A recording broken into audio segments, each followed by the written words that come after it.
नमस्कार दोस्तों, आपका स्वागत है हमारे चैनल विचार वृद्धि पर।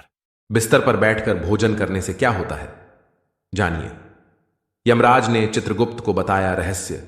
इस प्राचीन कथा के माध्यम से हम जानते हैं।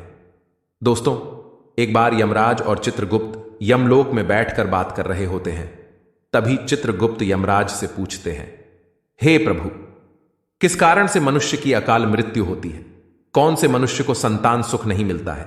और कुछ मनुष्यों की मृत्यु शिशु अवस्था में ही क्यों हो जाती है? इसके पीछे क्या कारण है? तब यमराज चित्रगुप्त को बताते हैं, हे चित्रगुप्त, तुमने उचित ही प्रश्न किए हैं। इन सभी प्रश्नों का उत्तर मनुष्य की आदतों में छिपा होता है। मनुष्य जिस प्रकार का आचरण करता है, उसे उसी के अनुसार सुख और दुख भोगने पड़ते हैं। मनुष्य की अकाल मृत्यु होने के पीछे भी उसकी आदतें ही कारणीभूत होती है। तुम्हारे प्रश्नों का उत्तर बताने से पहले मैं तुम्हें एक अत्यंत महत्वपूर्ण कथा सुनाता हूं। इस कथा में तुम्हें तुम्हारे सभी प्रश्नों के उत्तर मिल जाएंगे। इसीलिए तुम इस कथा को ध्यान से जरूर सुनना। जो भी इस कथा का श्रवण करता है और इसका प्रचार करता है, मैं उसके 32 अपराध माफ करता हूं। चित्रगुप्त कहते हैं, हे धर्मराज, आपके मुख से इस महान कथा को सुनने का सौभाग्य मुझे प्राप्त हो रहा है। मैं इसे ध्यान से पूरा अवश्य सुनूंगा। फिर यमराज चित्रगुप्त को वह कथा सुनाने लगते हैं। पूर्व काल की बात है। मगध देश में हेमकुंडल नाम के एक प्रसिद्ध सम्राट हुआ करते थे। उनके राज्य के अंदर अनेक नगर, वन, पर्वत तथा सरोवर थे। महाराज हेमकुंडल अत्यंत गुणवान, बुद्धिमान तथा कुशल सम्राट थे। उनके राज्य में प्रजा अत्यंत संतुष्ट थी। प्रजा को किसी चीज की कोई कमी नहीं रहती थी। महाराज स्वयं ही अपनी प्रजा का ध्यान रखते थे। उनके राज्य में चोरों, लुटेरों का कोई भय नहीं था। महाराज बड़े धर्मात्मा थे। उन्होंने अनेकों बार यज्ञ किए, दान धर्म किए तथा अनेक ब्राह्मणों और मुनियों को दान दक्षिणा दी। उन्होंने अनेक पोखरे खुदवाए, वाटिकाएं बनवाए, वृक्षों का रोपण किया। इस प्रकार के अनेक पुण्य के काम महाराज ने किए। महाराज की पत्नी का नाम सुवर्णा था। रानी सुवर्णा अत्यंत सुंदर, गुणवान, रूपवान तथा चरित्रवान स्त्री थी। वह भी नित्य धर्म कर्म तथा दान धर्म किया करती थी। किंतु इतना सब कुछ होने के बावजूद भी महाराज को कोई संतान नहीं हो रही थी, जिससे महाराज अत्यंत दुखी थे। महाराज का दुख देखकर प्रजा भी अत्यंत दुखी थी।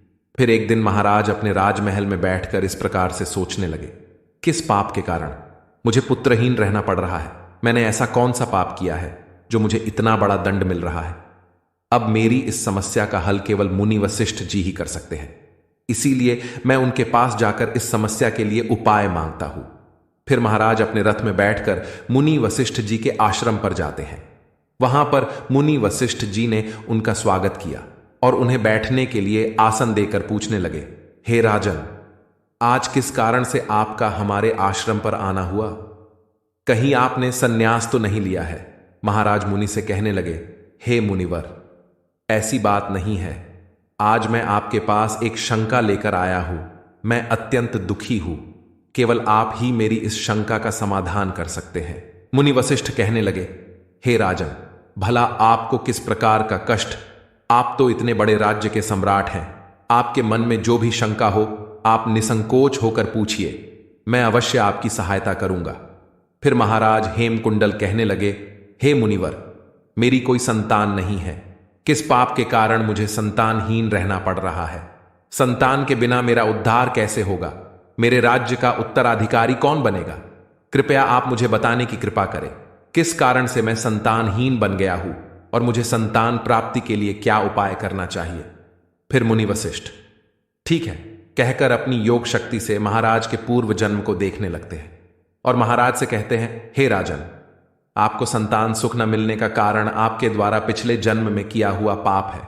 पिछले जन्म में आप एक शिकारी थे जो वन में रहकर शिकार करके अपना गुजारा चलाया करता था। फिर एक दिन आप वन में शिकार के लिए निकले थे।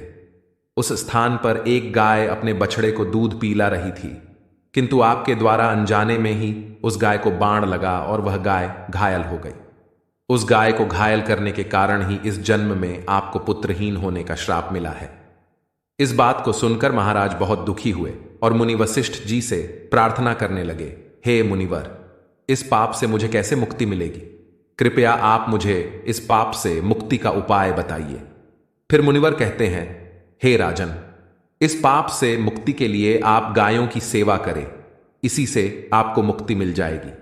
फिर महाराज ने अपने राज्य में अनेक गौशाला बनवाई, ब्राह्मणों को गायों का दान किया और अपने महल में नित्य गाय की सेवा करने लगे।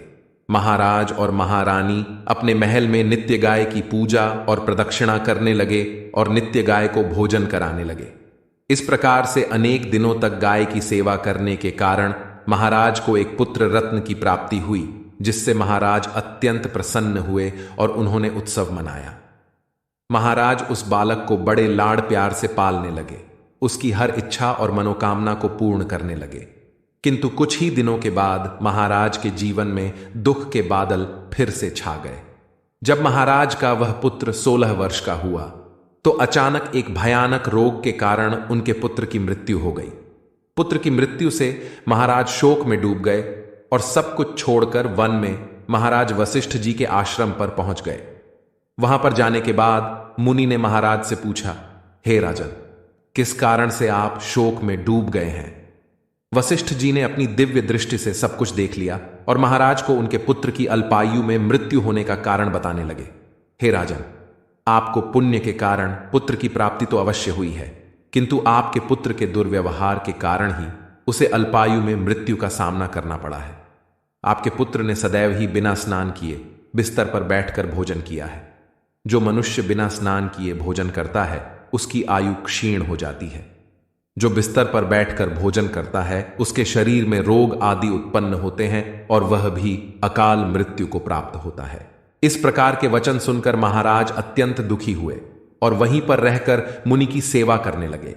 फिर उन्होंने अपने भांजे को अपने राज्य का कारभार सौंप दिया और वन में ही बैठकर तपस्या करने लगे। यमराज कहते हैं, हे चित्रगुप्त, मनुष्य को हमेशा अपने 5 अंगों को साफ करके ही भोजन करना चाहिए।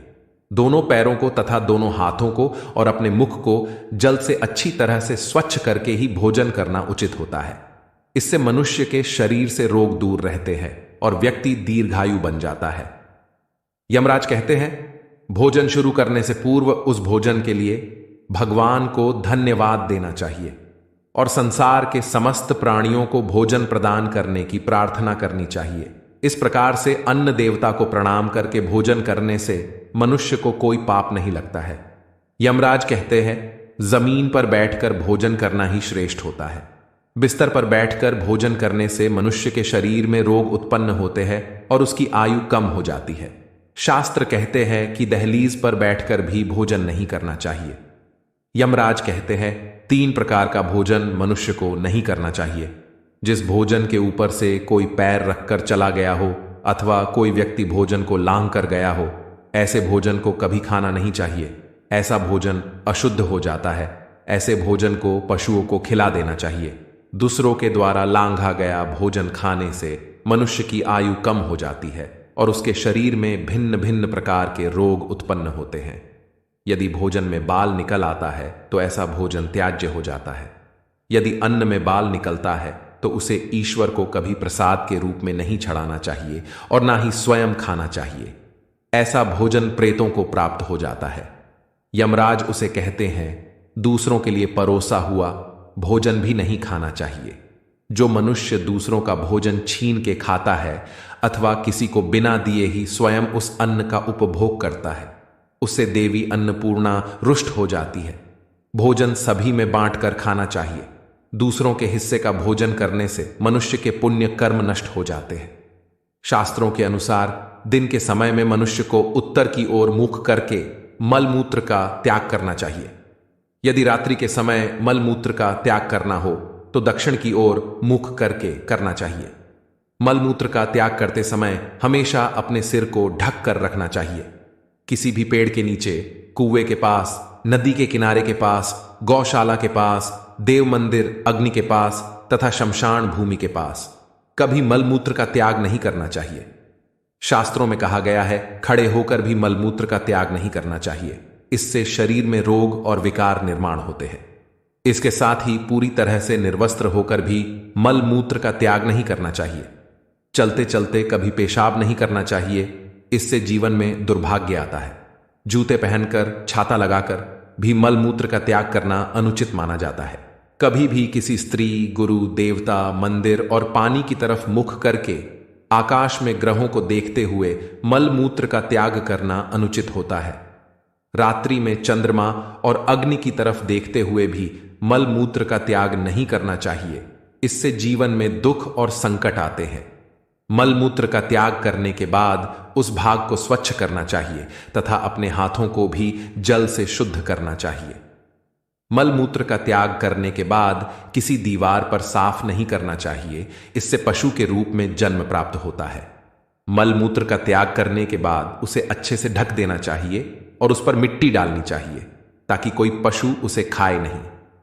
यमराज कहते हैं, मनुष्य को कभी निर्वस्त्र होकर स्नान नहीं करना चाहिए, इससे पितृदेव रुष्ट हो जाते हैं।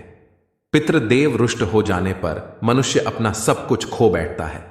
इस प्रकार से यमराज ने चित्रगुप्त को मनुष्य के आचार विचार तथा अच्छी और बुरी आदतों के संबंध में महत्वपूर्ण ज्ञान दिया है। वह अत्यंत महत्वपूर्ण है। उम्मीद है आपको यह जानकारी अच्छी लगी होगी। वीडियो को लाइक जरूर करें। ऐसी ही आध्यात्मिक जानकारी वाले वीडियो देखने के लिए चैनल को सब्सक्राइब करें और कमेंट में जय श्री कृष्ण अवश्य लिखें। आप सभी का धन्यवाद।